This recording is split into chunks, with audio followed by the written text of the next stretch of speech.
This is doctor Ashish Khatod and welcome to my channel. पिछले video में हमने पाइका के 3 रीजंस के बारे में डिस्कस किया था। आज हम इसके चौथे और मोस्ट इंपॉर्टेंट और मोस्ट कॉम्प्लिकेटेड रीज़न के बारे में डिस्कस करने वाले हैं। वीडियो शुरू करने से पहले मैं आप सभी को बताना चाहूँगा कि मेरे चैनल के 1000 सब्सक्राइबर पूरे हो चुके हैं और यहाँ तक पहुँचने के लिए जिन्होंने मुझे सपोर्ट किया, जिन्होंने मेरे चैनल को सब्सक्राइब किया, मेरे वीडियोस देखे, मुझे मेरे वीडियोस पर लाइक कमेंट कर मुझे मोटिवेट किया, उन सभी का मैं शुक्रिया अदा करना चाहता हूँ। तो चलो शुरू करते हैं आज का वीडियो। पाइका का मोस्ट कॉमन और ट्रीटमेंट के लिए मोस्ट डिफिकल्ट कॉज है आयरन डिफिशियंसी एनीमिया। तो आयरन डिफिशियंसी एनीमिया के बारे में बात करने से पहले हम उसकी पैथोफिजियोलॉजी समझ लेते हैं। तो देखिए क्या होता है, जब बच्चे का बर्थ होता है तो उसके बॉडी में जो हीमोग्लोबिन रहता है वो थोड़ा एडल्ट हीमोग्लोबिन से अलग रहता है, उसे फिटल हीमोग्लोबिन कहते हैं।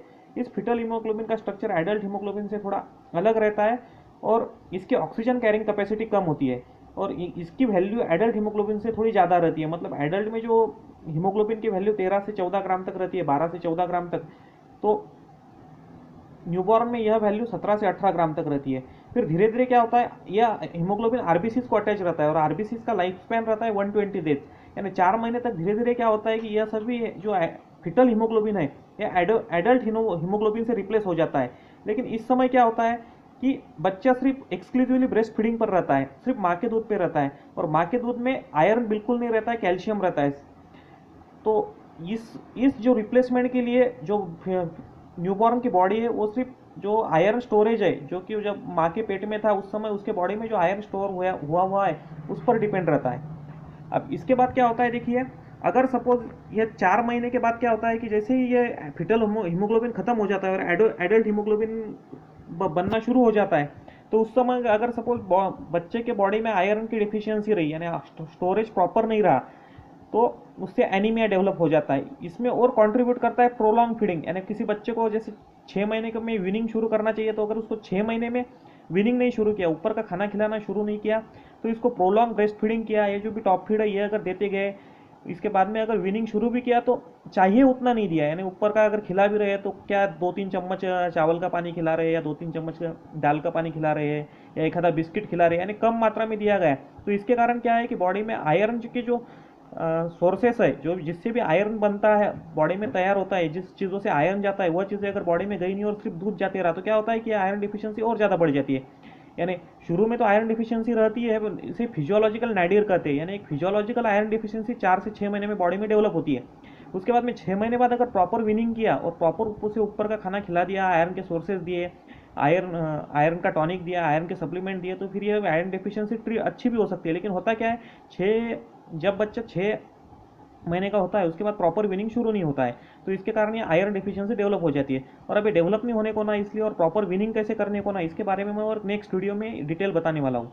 तो चलिए, अब इसमें क्या है कि आयरन डिफिशियंसी का सिनारियो तो आपके समझ में आ गया है कि कैल्शियम डिफिशियंसी के कोई साइन नहीं रहेंगे, बच्चा मोस्टली क्ले खाएंगा यानी मिट्टी खाएंगा, जो कि मैंने पिछले वीडियो में बताया था। जबकि कैल्शियम डिफिशियंसी में बच्चा चौक या स्लेट पेंसिल या दीवारों का लाइम खाता है, यानी चूना खाता है। अब इसकी ट्रीटमेंट कैसे करना है, तो इसके ट्रीटमेंट में देखो हमको सब में पहले देना है आयरन सप्लीमेंट।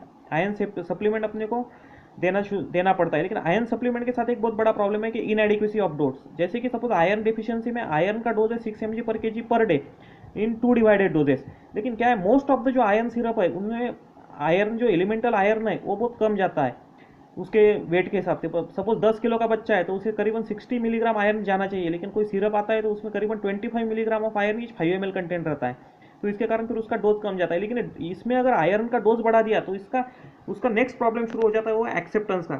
क्योंकि क्या है कि आयरन के जो सिरप है इसकी टेस्ट बहुत खराब रहती है और कलर भी बहुत खराब रहता है और बहुत से बच्चे इसे एक्सेप्ट नहीं करते हैं। इसके बाद में क्या करता है कि ये देने के बाद में जो आयरन के कारण जो उसकी जो जीभ है या जो दांत है वो काले हो जाते हैं, ब्लैक कलर की स्टूल करने लग जाता है, तो उसके कारण भी बहुत कभी कभी लूज मोशन भी करने लगता है, उसके एब्डोमेन में पेन भी हो जाता है। ये पुअर एक्सेप्टेंस के कारण बहुत सी जो मैन्युफैक्चरिंग कंपनीज है वो आयरन का डोज कम रखती है ताकि बच्चों का एक्सेप्ट हो जाए।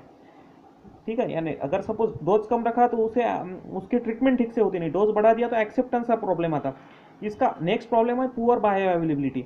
तो इसमें क्या है, जैसे एलिमेंटल आयरन जो भी बॉडी में जा रहा ओरली उसकी बायो अवेलेबिलिटी कम रहती है। मतलब अगर suppose 100 milligram of elemental iron अगर बॉडी में जा रहा है तो वो 60-70 मिलीग्राम में एब्सॉर्ब होता है। कभी कभी कुछ कुछ तो आयरन के जो सिरप है उसमें ऐसा है कि बायोअवेलेबिलिटी 30 या 40% ही है। यह एक प्रॉब्लम है, इसके कारण भी यह ट्रीट करने को बहुत डिफिकल्ट जाता है।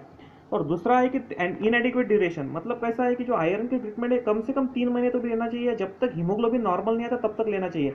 तो बहुत से इसमें प्रॉब्लम क्या आता है कि जैसे पेशेंट्स को अगर सपोज एक बोतल लिख के दी तो वो एक बोतल 25 दिन में 1 महीने में खत्म हो जाती है, फिर पेशेंट रिलेटिव दूसरी बोतल लेके नहीं आते, इसके कारण फिर उसका जो ड्यूरेशन है उसका 3 से 6 महीने का वो पूरा नहीं हो पाता है। तो इसके लिए हमें क्या करना है कि एक ऐसा सिरप देना है कि जिसमें ज़्यादा से ज़्यादा दिनों तक वो चले।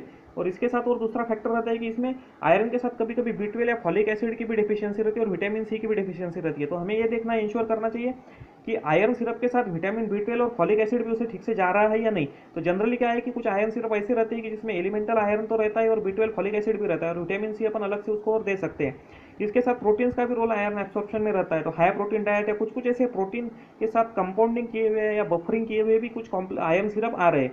अब इसमें देखिए आयरन सिरप में बहुत सारे सिरप्स आते हैं, लेकिन यानी यहाँ पर मैं जनरली मेडिसिन का नाम नहीं बताता, लेकिन मैं यहाँ पर एक सिरप बता रहा हूँ टोनोफेरॉन पीडियाट्रिक नाम से।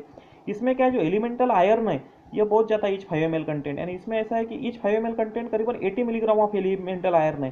यानी 10 kg के बच्चे को जो 60 kg देना है तो 2 ml BD अगर दे दिया उसको, यानी रोज का 2 ml सुबह और 2 ml शाम को दे दिया तो एक बोतल 25 दिन तक चलती है। और अगर ऐसी बोतल 3 या 4 महीने देना है, 3 या 4 महीने बोतल दे दी तो इजीली वो ट्रीट हो सकता है और 2 ml यानी क्वांटिटी कम हो जाती है। बाकी बहुत से सिरप में कैसा है कि सिरप तो 200 ml का आता है, लेकिन डोज देना पड़ता है 5 ml 2 टाइम, यानी वो 20 दिन पूरता है सिर्फ। तो ऐसा अगर 20 दिन पूरा तो फिर उसमें डोज इनएडिक्वेट हो जाता है। अब इसमें क्या रहता है कि और एक अगला फैक्टर है कि जो आयरन सिरप अपन दे रहा है, आयरन सिरप ये अपने को कभी भी दूध चाय या कॉफ़ी के साथ नहीं देना चाहिए।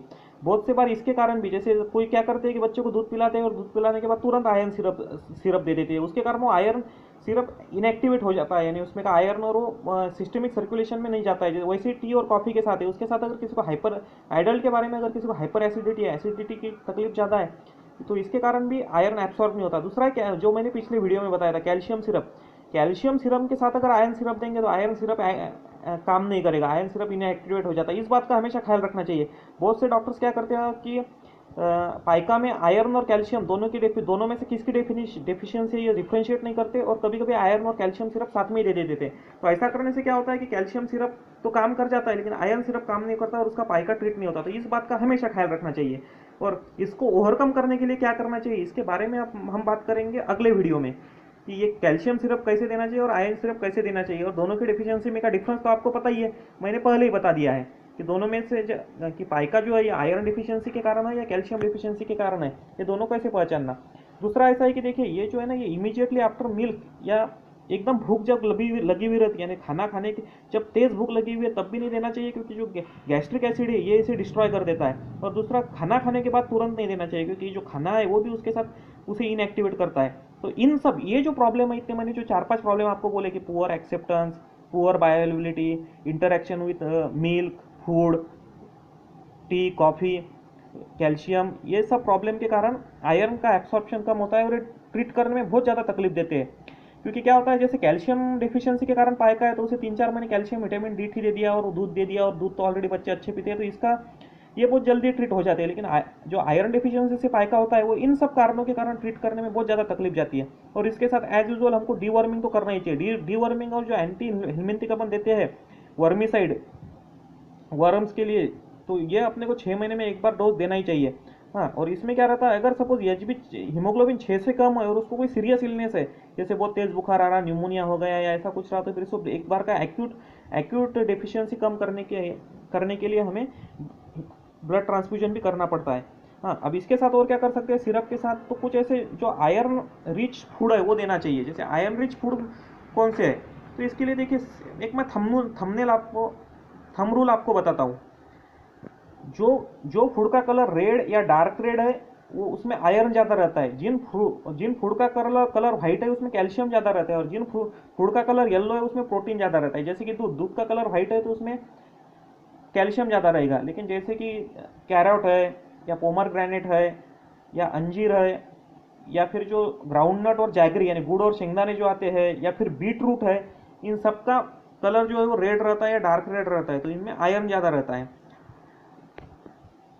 जैसे कि फिर अब जैसे एग है, एग का जो बल्क रहता है, एक योग जो रहता है अंदर का जो पीला, उसमें प्रोटीन ज़्यादा रहती है, लेकिन जो एग का कवर है वाइट वाला, उसमें कैल्शियम ज़्यादा रहता है। इन इन बातों को आप ख्याल में रखिए। अब इसके साथ क्या कर सकते हैं कि वो ये डिफिशियंसी नहीं होना, ये फूड तो दे ही रहे, आयरन सप्लीमेंट भी दे रहे हैं, लेकिन इसके साथ क्या करना है कि जो भी फूड है, अपन जो खाना बनाते हैं वो आयरन के पॉट में बनाना चाहिए, यानी लोहे के बर्तन में बनाना चाहिए। आजकल क्या है, बहुत से stainless steel, non sticky cookware और एल्यूमिनियम के कुकवेयर ज़्यादा यूज़ हो रहे हैं। इसके कारण आयरन डिफिशियंसी का प्रमाण ज़्यादा बढ़ रहा है। तो इसलिए क्या करना है कि आई फूड कुकिंग के लिए आयरन का ही पॉट यूज़ करें, लोहे का ही बर्तन यूज़ करें, इससे आपको आयरन डिफिशियंसी होंगी नहीं। अब घर में अगर बहुत ही आयरन का पॉट नहीं है, आजकल सब एल्यूमिनियम के पॉट हो गए, तो इसमें आप क्या कर सकते हैं, तो आपने क्या करना है कि जो रॉ आयरन आता है, जैसे कि जो कंस्ट्रक्शन में यूज़ करते हैं आयरन, जो लोहे की सलियाँ यूज़ करते हैं, वो लोहे की सली एक आधी अच्छी एक फूड में पकाते हुए वो फूड में डाल देना। वो फूड में डालने से क्या होगा कि वो आयरन वो फूड में चले जाएगा। और जैसे कि बहुत से लोग बोलते हैं कि भाई अगर लोहे के बर्तन में खाना बनाया तो खाना काला हो जाता है, तो वो जो काला होता है वो काला ही आयरन रहता है, तो वही ज़रूरी है अपनी बॉडी के लिए, यानी अच्छे दिखने में भले ही वो अच्छा ना लगे, लेकिन वही आयरन है और वही अपने को देना है। और जैसे अब मैंने बताया आपको, फूड तो मैंने बता दिए कौन कौन से हैं। अब इसके बाद में जो है, मैं नेक्स्ट वीडियो में आपको इसकी होलिस्टिक मैनेजमेंट बताऊंगा कि ये जो चारों प्रॉब्लम ना आए, और इसकी डाइटरी मैनेजमेंट कैसे करना चाहिए, कि जैसे बच्चों को ऊपर का कैसे खिलाना चाहिए और कैसे देना चाहिए, टॉनिक कब देना चाहिए, इसके बारे में मैं आपको डिटेल बताऊंगा।